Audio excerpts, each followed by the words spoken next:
Cyber হামলার আশঙ্কায় ফের ব্যাংকগুলোকে সতর্ক করল সরকার। নজরদারি জোরদার। রাতে বন্ধ থাকছে কিছু ব্যাংকের এটিএম বুথ। হাত দিয়ে টানলেই খুলে আসছে নাট বল্টু, ভেঙে গেছে স্লিপার। মেয়াদোত্তীর্ণ রেল লাইনে ঝুঁকি নিয়ে চলছে ট্রেন, দ্রুত সংস্কারের আশ্বাস মন্ত্রীর। ইউরোপের বিভিন্ন দেশে শীতের সঙ্গে সঙ্গে বাড়ছে করোনার দাপট। কোভিড মোকাবেলায় যুক্তরাষ্ট্রের ক্যালিফোর্নিয়ায় আজ থেকে রাতে কারফিউ। এবং শীতের আমেজ আসতেই লোকে লোকারণ্য কক্সবাজার, সমুদ্র সৈকতে মানুষের ঢল। আর্থিক বিপর্যয় কাটিয়ে উঠছে পর্যটন খাত।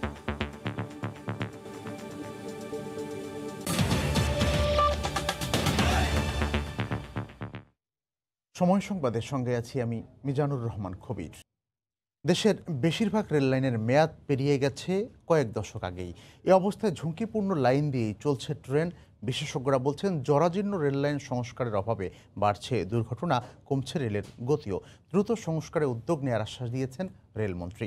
নাজমুস সালেহের রিপোর্ট, ছবি তুলেছেন মিজানুর রহমান মিন্টু। এমনই ঝুঁকিপূর্ণ অবস্থা জয়দেবপুর থেকে ময়মনসিংহ রুটের 90 কিলোমিটার রেলপথের। 60-70 বছরের পুরনো মরচে পড়া লোহার স্লিপার, তার উপর দিয়ে চলছে ট্রেন। কোথাও কোথাও ভেঙে গেছে সেই স্লিপার, আবার পচে নষ্ট হয়ে গেছে কাঠের স্লিপারও। এখানেই শেষ নয়, বেশিরভাগ জায়গায় নেই জয়েন্ট ক্লিপ, খুলে গেছে প্রয়োজনীয় নাট বল্টু। স্লিপারের সাথে লোহার পাতকে আটকে রাখার সংযোগ পয়েন্টও বিচ্ছিন্ন কোথাও কোথাও। কোথাও আবার নাট না থাকায় ব্যবহার করা হয়েছে কাঠের টুকরা। এগুলো নড়তেছে, নাট ইস্পাত সহ নড়তেছে। সবগুলো স্লিপার ভাঙা, যে হুকগুলা দিয়ে স্লিপারগুলো আটকানো হয় এগুলো ভাঙা। গাড়ি এলে দেখা গেছে এটা আমার একবারে 1-1.5 ফুট আইঙ্গা জায়গা। সিকিভাগ পাথরও নেই মাইলের পর মাইল জুড়ে। মাটির নিচে দেবে গেছে লাইন। কয়েক বছর আগেও এই লাইনে ট্রেন চলতো 50 থেকে 60 কিলোমিটার বেগে। ঝুঁকি বিবেচনায় 30 থেকে 35 কিলোমিটার করা হয়েছে সম্প্রতি। পাথর নাই, পানি থাকে, এই স্লিপার গিলাই আপ ডাউন করে, পানি নিচে জমা থাকে, প্যাক উঠে, কাদা উঠে। গতি নিয়ন্ত্রণটা কমাই দিয়েছে কি জন্য? জানো, লাইনের অবস্থা বেশি ভালো না এই জন্য।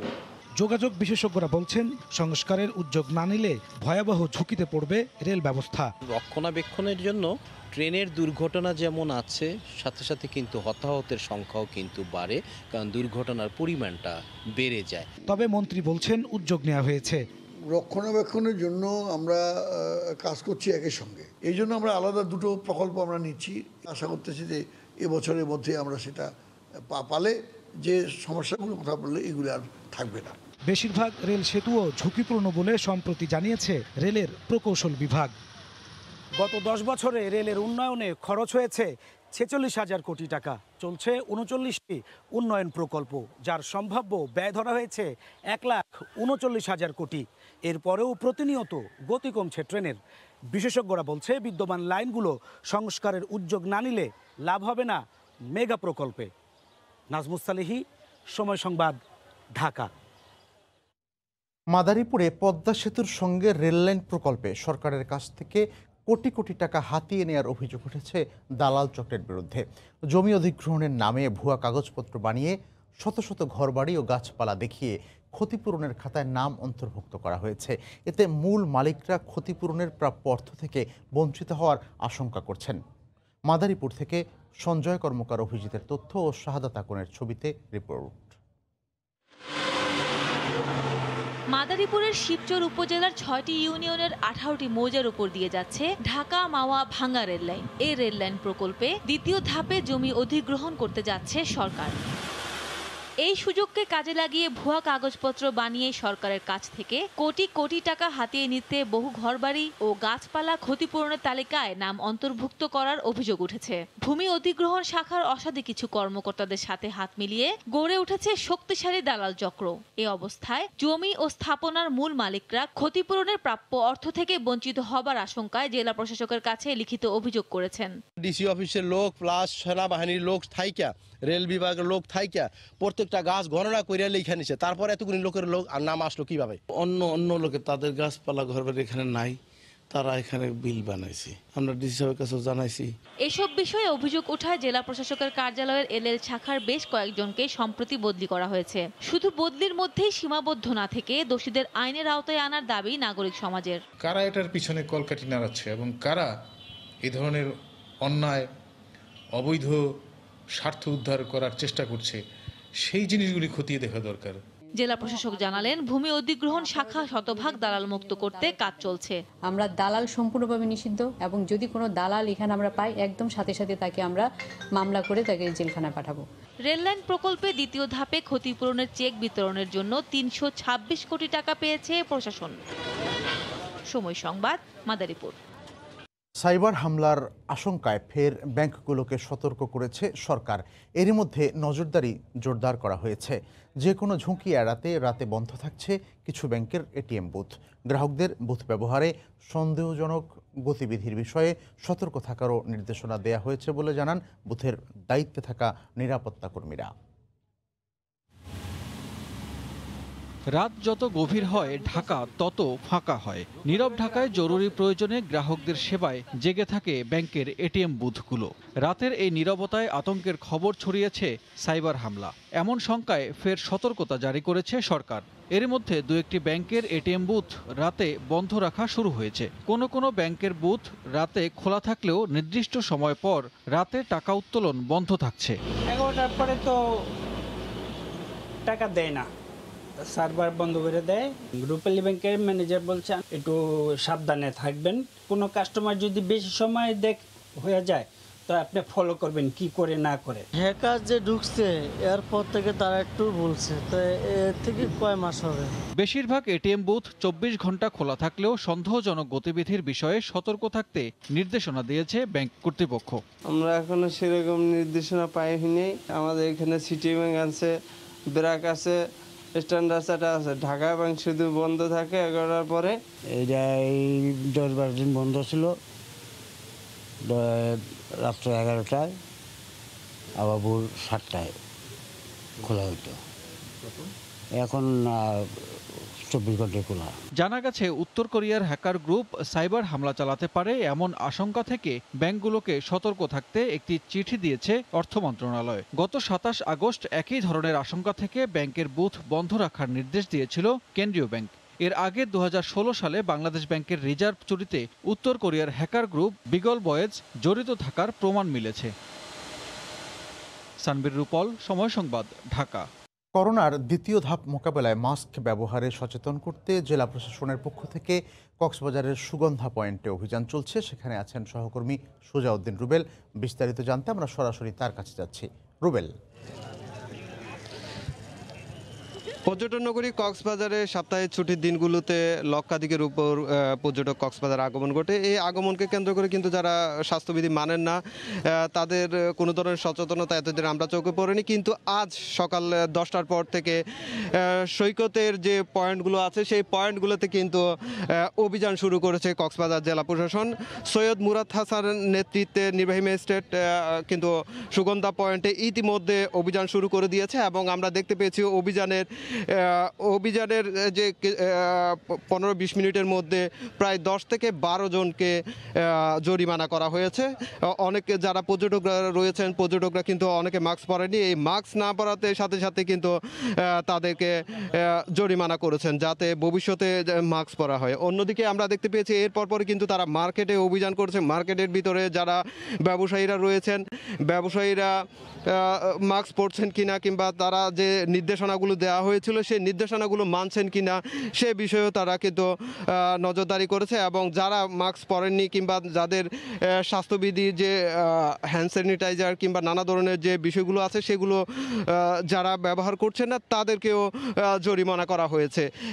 সুগন্ধা পয়েন্টের অভিযানের পর এবং এখন ডিস্টেনি বিল্ডিংয়ের সামনে যে মার্কেটটি রয়েছে সেই মার্কেটটিতে কিন্তু নির্বাহী ম্যাজিস্ট্রেট এখন যাচ্ছেন। আমরা দেখতে পেয়েছি উনি প্রথমে বেশ কয়েকজনকে মাস্ক পরার বিষয় নিয়ে বুঝিয়েছেন, কিন্তু অনেকে সাথে সাথে তারা পকেট থেকে কিংবা নানা জায়গা থেকে মাস্ক বের করেছেন, যেটা কিন্তু উনি নির্বাহী ম্যাজিস্ট্রেট যিনি আছেন তিনি বলেছেন যে মাস্ক পরে সৈকতে প্রবেশ করার জন্য এবং মাস্ক ছাড়া যাতে কেউ সমুদ্র সৈকতে না নামে এই জন্য পর্যটকদেরকেও তিনি যেমন জরিমানা করছেন, ঠিক তেমনি মাস্ক ব্যবহারের জন্য বারবার তিনি সচেতন করছেন।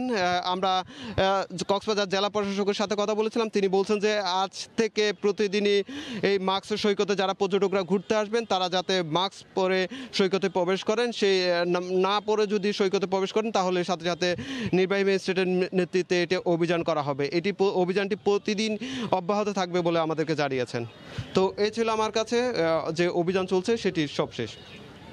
করোনার দ্বিতীয় ধাপ মোকাবেলায় মাস্ক ব্যবহারে সচেতন করতে জেলা প্রশাসন অভিযান চালাচ্ছে কক্সবাজারের সুগন্ধা পয়েন্টে। সে খবর জানাচ্ছিলেন সুজাউদ্দিন রুবেল। এদিকে করোনার দ্বিতীয় ঢেউয়ের আশঙ্কার মধ্যেও আর্থিক বিপর্যয় কাটিয়ে উঠছে কক্সবাজারের পর্যটন খাত। শীত আসতে না আসতেই লোকারণ্য কক্সবাজারের পর্যটন স্পটগুলো, বিশেষ করে সাপ্তাহিক ছুটির দিনে সমুদ্র সৈকতে পর্যটকের ঢল নামছে। আরও জানাচ্ছেন সুজাউদ্দিন রুবেল। বিশ্বের দীর্ঘতম সমুদ্র সৈকত কক্সবাজার, নীল জলরাশি আর সবুজ পাহাড় ঘেরা এই পর্যটন কেন্দ্র তাই সবাইকে হাতছানি দিয়ে ডাকে সারা বছর। সৈকতে হকার থেকে শুরু করে রেস্তোরাঁ, বার্বিস মার্কেট ও ট্যুর অপারেটরদের মধ্যেও ফিরেছে প্রাণের সঞ্চার। সব মিলিয়ে এই মুহূর্তে পর্যটন খাতের অবস্থা রমরমা। করোনার বিপর্যয় কাটিয়ে ফের ঘুরে দাঁড়াচ্ছে বলে জানান পর্যটন ব্যবসায়ীরা। এখন মোটামুটি আমরা করোনাকালীন সময়টা বিপদটা কাটিয়ে গেছে। পর্যটন সংশ্লিষ্ট মানুষগুলো যে ক্ষতিটা হয়েছিল এই ক্ষতিটা পুষিয়ে উঠতে পারবে বলে আমরা আশা করছি। পর্যটক আগমনে ব্যস্ততা বেড়েছে। 4.5 শতাধিক হোটেল মোটেল ও রিসোর্টে চলছে অগ্রিম বুকিং। আর করোনাকালে যারা বন্ধের সময় চাকরি হারিয়েছিলেন তারাও ফিরতে শুরু করেছেন। তাদের যোগদানের মধ্য দিয়ে কক্সবাজার পর্যটন সেক্টরে প্রাণ চাঞ্চল্য শুরু হয়েছে। অ্যাব্রোডের টুরিস্টরা অলরেডি যেতে পারছে না, তো আমরা আশা করছি আমাদের যে ইনহাউস যেই ইনডোরের যে সেটা কিন্তু প্রেসার থাকবে। এখানে 4.5 শতাধিক হোটেল মোটেল রিসোর্ট, 5 শতাধিক রেস্তোরাঁ ও 1,500-এর বেশি বার্মিজ দোকান সহ পর্যটন শিল্পে প্রত্যক্ষ ও পরোক্ষভাবে 1 লাখ মানুষের কর্মসংস্থান রয়েছে। সুজাউদ্দিন রুবেল, সময় সংবাদ, কক্সবাজার। পণ্য আমদানি, পরিবহন সহ ব্যবসার বিভিন্ন পর্যায়ে অগ্রিম ভ্যাট দিয়ে থাকেন ব্যবসায়ীরা। তবে নানামুখী জটিলতায় বেশিরভাগই ভ্যাটের রিটার্ন দাখিল করেন না। তাই রিটার্ন দিতে উৎসাহিত করতে ভ্যাটের রিটার্ন ফর্মটি বাংলায় করার উদ্যোগ নিয়েছে এনবিআর। এছাড়া এখন থেকে শুধু ব্যাংক হিসেব নয়, ডেবিট ও ক্রেডিট কার্ডের পাশাপাশি বিকাশ, নগদের মতো মোবাইল ব্যাংকিংয়ের মাধ্যমেও ভ্যাট দিতে পারবেন করদাতারা। রিপোর্ট হাজিরা শিউলির।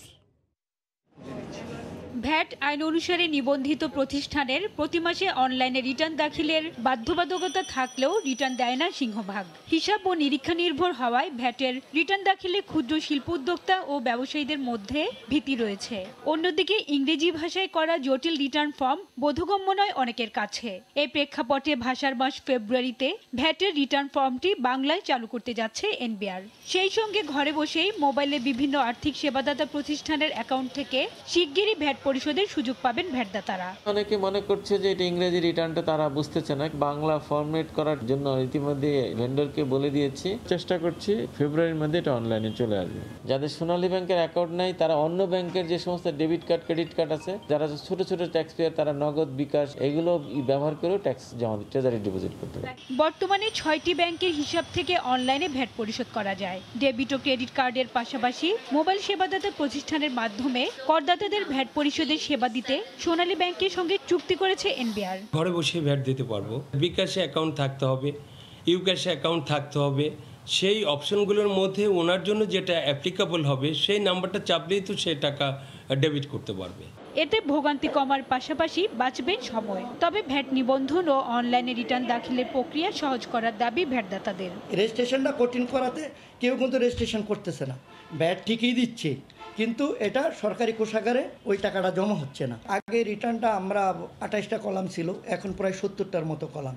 যারা ছোট ব্যবসায়ী আছে তাদেরকে এই 70টা কলাম ফিল আপ করা আসলে দুরূহ কাজ। 2 লক্ষাধিক ভ্যাট নিবন্ধিত প্রতিষ্ঠানের মধ্যে রিটার্ন দাখিল করছে প্রায় 1 লাখ প্রতিষ্ঠান। এর মধ্যে অনলাইনে করছে 70,000। হাজারের শিউলি, সময় সংবাদ, ঢাকা। দেশের বাইরের করোনা পরিস্থিতির খবর। করোনার লাগাম টেনে ধরতে যুক্তরাষ্ট্রের ক্যালিফোর্নিয়ায় স্থানীয় সময় শনিবার রাত থেকে শুরু হচ্ছে কারফিউ। দেশটিতে 24 ঘন্টায় নতুন করে আক্রান্ত হয়েছেন 1,72,000-এরও বেশি মানুষ। যুক্তরাষ্ট্রের করোনা পরিস্থিতির সবশেষ খবর জানাতে ক্যালিফোর্নিয়ায় আছেন সহকর্মী লস্কর আল মামুন। আমরা সরাসরি তার কাছে যাব। মামুন। ধন্যবাদ কবির। আপনি যেমনটি বলছিলেন যুক্তরাষ্ট্রের করোনার সর্বশেষ পরিস্থিতি। আমি এখন দাঁড়িয়ে রয়েছি যুক্তরাষ্ট্রের ক্যালিফোর্নিয়া শহরের একটি অন্যতম প্রসিদ্ধ শহর লস অ্যাঞ্জেলেস শহরের মাঝখানে, যেখানে প্রবাসী বাংলাদেশিরা বসবাস করেন। আপনার মাধ্যমে জানিয়ে রাখতে চাই যে এখন থেকে আর 1.5 ঘন্টা পরে মার্কিন যুক্তরাষ্ট্রের এই অঙ্গরাজ্যটি অন্যতম সর্ববৃহৎ ক্যালিফোর্নিয়া অঙ্গরাজ্যটিতে কারফিউ শুরু হবে। অর্থাৎ রাত 10টা থেকে আগামীকাল ভোর 5টা পর্যন্ত এই কারফিউ বলবৎ থাকবে। গভর্নর গ্যাভিন নিউসাম গত বৃহস্পতিবার এই আদেশটি তিনি করেছেন। করোনার বিস্তার ঠেকাতে তার কাছে এটি ছিল সবশেষ অস্ত্র। তবে আশঙ্কা করা হচ্ছে যে আগামী দিন অথবা সোমবারে এই আকারটি আরও বড় হতে পারে। বিশেষ করে লস অ্যাঞ্জেলেস শহরে করোনা বিস্তার ঠেকাতে প্রশাসনকে আরও কঠোর হতে হবে, এমনটি মনে করছেন এখানকার বিশ্লেষকরা। এদিকে করোনা পরিস্থিতির এত ভয়াবহ আকার ধারণ করাতে যুক্তরাষ্ট্রে প্রতিদিন হু হু করে বাড়ছে এই সংক্রমণ। হাসপাতালগুলোতে আসনের সংকট দেখা দিয়েছে ইতিমধ্যেই। তবে আসার কথা হচ্ছে যে ফাইজার সহ বায়োএনটেক যে দুটি কোম্পানি ওষুধ প্রশাসনের কাছে অনুমতি চেয়ে আবেদন করেছেন গত শুক্রবার। তবে সোমবার তারা পেতে পারেন একটি ফলাফল, এমনটা আশা করছেন সকলে। মার্কিন যুক্তরাষ্ট্রের জনগণ এবং প্রশাসন এই দুর্যোগকালীন মুহূর্তে ঐক্যবদ্ধভাবে কাজ করতে হবে, এটি আশা করছেন সকলে। তবে আজকে অর্থাৎ স্থানীয় সময় দুপুরে শীর্ষ সংক্রমণ ব্যাধি বিশেষজ্ঞ ডক্টর অ্যান্থনি ফাউসি তিনি বলেছেন যুক্তরাষ্ট্রে যে আগামী 26 তারিখ যে থ্যাঙ্কস গিভিং হবে, অর্থাৎ 26 নভেম্বর প্রতি বছর এই থ্যাঙ্কস গিভিং অনুষ্ঠান একটি বড় অনুষ্ঠান, বড় উৎসব যুক্তরাষ্ট্রের। এই উৎসবটিতে যাতে সবাই ঘরে থাকে এবং এই উৎসবটি পালনের সময় যেন আরও সতর্ক থাকেন, ভ্রমণের যাতে নিষেধাজ্ঞা থাকে, সেটির ব্যাপারে যুক্তরাষ্ট্রের সকল নাগরিকদেরকে তিনি পরামর্শ দিয়েছেন। তিনি আরও বলেছেন সকলের ঐক্যবদ্ধ প্রচেষ্টায় এই যে সংক্রমণ ব্যাধি করোনা থেকে রক্ষা পাওয়া যেতে পারে। তো খবির, যুক্তরাষ্ট্রের ক্যালিফোর্নিয়ার লস অ্যাঞ্জেলেস শহর থেকে যুক্তরাষ্ট্রের করোনা পরিস্থিতির সবশেষ ছিল আমার কাছে। খবির। যুক্তরাষ্ট্রের করোনা পরিস্থিতি সম্পর্কে জানাচ্ছিলেন লস্কর আল মামুন। এদিকে জার্মানি সহ পুরো ইউরোপে শীত বাড়ার সঙ্গে সঙ্গে নিয়ন্ত্রণের বাইরে চলে যাচ্ছে করোনা পরিস্থিতি। প্রতিদিনই বাড়ছে আক্রান্ত মৃতের সংখ্যা। এ অবস্থায় শিক্ষা প্রতিষ্ঠান খোলা থাকায় বিপাকে প্রবাসীরা। জার্মানির বার্লিন থেকে আরও জানিয়েছেন সহকর্মী বিটু বড়ুয়া। জার্মানি সহ পুরো ইউরোপে বাড়ছে শীতের তীব্রতা, সেই সাথে পাল্লা দিয়ে বাড়ছে করোনায় আক্রান্ত এবং মৃতের সংখ্যা। সর্বমোট আক্রান্তের সংখ্যা গিয়ে দাঁড়িয়েছে 9 লক্ষের উপরে, আর 14,000 ছুঁই করছে সর্বমোট মৃতের সংখ্যা। এই অবস্থায় আবিষ্কৃত করোনার টিকা বায়োনটেক এবং ফাইজারের BNT162b2 কিভাবে সাধারণ নাগরিকদের মধ্যে প্রয়োগ শুরু হবে সেটি নিয়েও ব্যাপক পরিকল্পনা গ্রহণ করেছে জার্মান প্রশাসন। আমার 2 বাচ্চাই স্কুলে যায় এবং ওরা যখন স্কুলে যায় তখন আমার খুব ভয় হয়, কারণ জার্মানিতে যে হারে করোনা রোগীর সংখ্যা দিন দিন বাড়ছে তাতে আতঙ্কিত সবসময় হই আমি। শুধুমাত্র জার্মানির রাজধানী বার্লিনে বাছাই করা হয়েছে 4 লক্ষ মানুষকে, যারা ঝুঁকিপূর্ণ অবস্থার মধ্য দিয়ে চলেছেন। তাদেরকে কিভাবে কোথায় করোনার টিকা প্রয়োগ করা হবে সেটি নিয়ে এখনও ধোঁয়াশা তৈরি হলেও তবে খুব শীঘ্রই করোনার টিকা প্রয়োগ শুরু হবে। এদিকে করোনাকে কেন্দ্র করে জার্মানি সহ পুরো ইউরোপে ক্রিসমাসের যে অর্থনীতির একটি সম্ভাবনার কথা বলা হয়েছিল সেটি নিয়ে ধুলায় পর্যবসিত হতে চলেছে। জার্মান চিকিৎসা বিজ্ঞানী সহ বিশেষজ্ঞরা বলছেন এই অবস্থায় করোনার টিকা শীঘ্রই প্রয়োগ শুরু না হলে ভয়াবহ বিপর্যয়ের আশঙ্কা করা হচ্ছে। জার্মানির বার্লিন থেকে বিটু বড়ুয়া, সময় সংবাদ। রপ্তানি ও প্রবাসী আয়ে আশাজনক গতির পাশাপাশি ঋণ ও বৈদেশিক সহায়তায় দেশে ডলারের সরবরাহ বেড়েছে। এ অবস্থায় বাংলাদেশ ব্যাংকও আগের যে কোনো সময়ের চেয়ে ডলার কেনায় জোর দিয়েছে।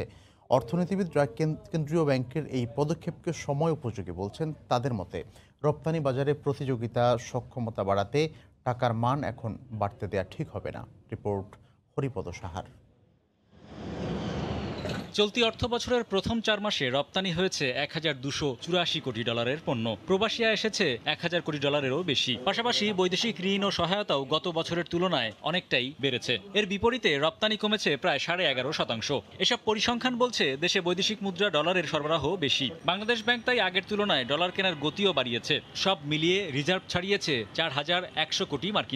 অর্থ বছরের 4.5 মাসে $420 কোটি কিনেছে কেন্দ্রীয় ব্যাংক। অনেক সময় দেখা যায় কি যে মার্কেটে যখন ব্যালেন্সিং করার জন্য যখন মার্কেটে যখন হিউজ পরিমাণ ডলার থাকে তখন আমরা মার্কেট থেকে কিনে আমরা রিজার্ভ করি যাতে ডলারের ওদের মানটা মার্কেট অ্যাভেলেবেল আছে। বিভিন্ন ব্যাংক যখন ডলারের প্রয়োজন হয় তখন তো তা বাংলাদেশ ব্যাংকের কাছে আসে, তখন তাদের ছাড়তে হয়। সেটা মার্কেটকে কন্ট্রোল করার একটা টুলস। ডলারের বিপরীতে বেশি টাকা পাওয়া গেলে লাভবান হন রপ্তানিকারক ও প্রবাসীরা, যারা দেশে ডলারে অর্থ আনেন। বর্তমান পরিস্থিতি বিবেচনায় বাংলাদেশ ব্যাংকের বৈদেশিক মুদ্রা ব্যবস্থাপনাকে ইতিবাচক বলছেন এই অর্থনীতিবিদ। এখন যদি টাকার মূল্য বেড়ে যায় অর্থাৎ ডলারের মূল্য কমে যায় তাহলে কিন্তু দেখা যাবে যে আমাদের যে রপ্তানির যে কম্পিটিটিভনেস সেইটা ক্ষতিগ্রস্ত হবে। তাছাড়া এই মুহূর্তে আমরা যে রেমিটেন্সের বিপুল প্রবাহ দেখছি, এখন যদি এমন হয় যে ডলারের বিনিময়ে টাকা কম পাওয়া যাবে অর্থাৎ ডলারের যে মূল্যটা সেই ডলারের মূল্যটা যদি কমে যায় তাহলে কিন্তু অর্থাৎ টাকা অ্যাপ্রিসিয়েট যদি হয় তাহলে আমাদের রেমিটেন্স প্রবাহের ক্ষেত্রেও কিন্তু আমরা একটা যে ফ্লোটা দেখতে পাচ্ছি সেটা নাও দেখতে পারি। কাজেই এই মুহূর্তে বাংলাদেশ ব্যাংক যে নীতিতে আছে সেটাই আমি ঠিক মনে করি। আন্তঃব্যাংক মুদ্রা বাজারে বৃহস্পতিবার মার্কিন ডলারের ক্রয় মূল্য ছিল $84.80। হরিপদ সাহা, সময় সংবাদ, ঢাকা। এ পর্যায়ে শীর্ষ সংবাদ জানিয়ে দিচ্ছি আরেকবার। হাত দিয়ে টানলেই খুলে আসছে নাট বল্টু, ভেঙে গেছে স্লিপার। মেয়াদোত্তীর্ণ রেললাইনে ঝুঁকি নিয়ে চলছে ট্রেন, দ্রুত সংস্কারের আশ্বাস মন্ত্রীর। এবং সাইবার হামলার আশঙ্কায় ফের ব্যাংকগুলোকে সতর্ক করল সরকার। নজরদারি জোরদার, রাতে বন্ধ থাকছে কিছু ব্যাংকের এটিএম বুথ। এই ছিল এখনকার মতো, সঙ্গে থাকুন সময়।